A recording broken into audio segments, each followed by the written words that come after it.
Good morning students. आज मैं आप लोगों को 9वीं कक्षा के हिंदी व्याकरण में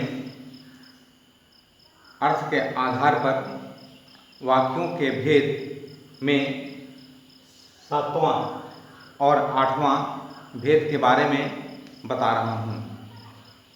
इसका 7वां भेद है इच्छावाचक वाक्य। जिन वाक्यों से इच्छा या शुभकामना का बोध हो उन्हें इच्छावाचक वाक्य कहते हैं। जैसे आपको जन्मदिन पर हार्दिक बधाई।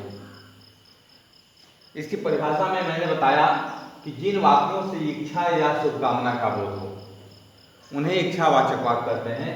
तो आपको जन्मदिन पर हार्दिक बधाई, यहाँ शुभकामना का बोध हो रहा है।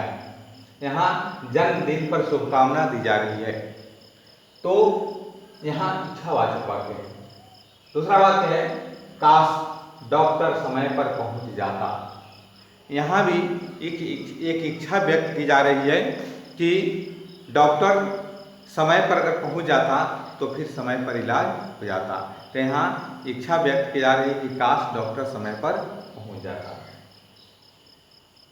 तीसरा वाक्य है आप शीघ्र स्वस्थ होकर कार्य पर जाएं।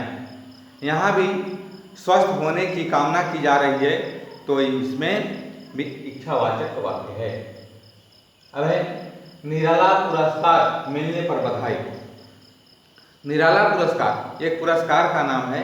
किसी व्यक्ति को यह निराला पुरस्कार मिला है तो इस पर बधाई दी जा रही है, तो यहाँ बधाई भी शुभकामना के अंतर्गत ही आती है।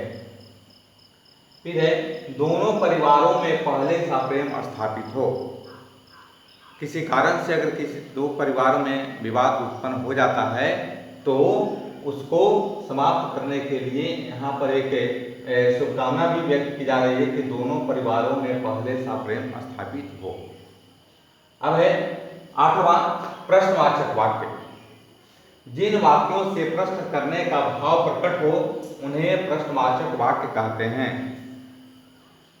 जैसे प्रश्न किया जा रहा है क्या श्याम घर पहुंच गया, तो क्या श्याम घर पहुंच गया, यहाँ प्रश्न का बोध हो रहा है, तो यह प्रश्नवाचक वाक्य हो गया।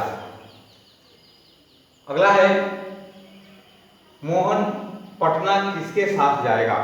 तो मोहन पटना किसके साथ जाएगा, इसमें भी प्रश्न किए जाने का बोध हो रहा है, तो यह प्रश्नवाचक वाक्य है।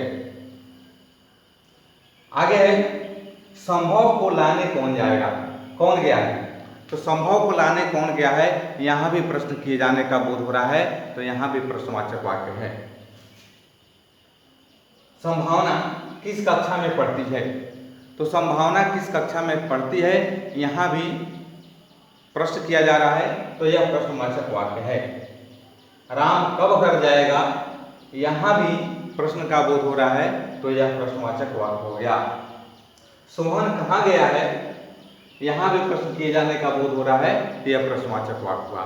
इस प्रकार जो है कि अर्थ के आधार पर, अर्थ के दृष्टि से वाक्य के 8 भेद होते हैं और 8वां भेद जो है यह समाप्त हो गया। अगले रोज मैं आप लोगों को अर्थ की दृष्टि से वाक्य रचनांतरण के बारे में बताऊंगा।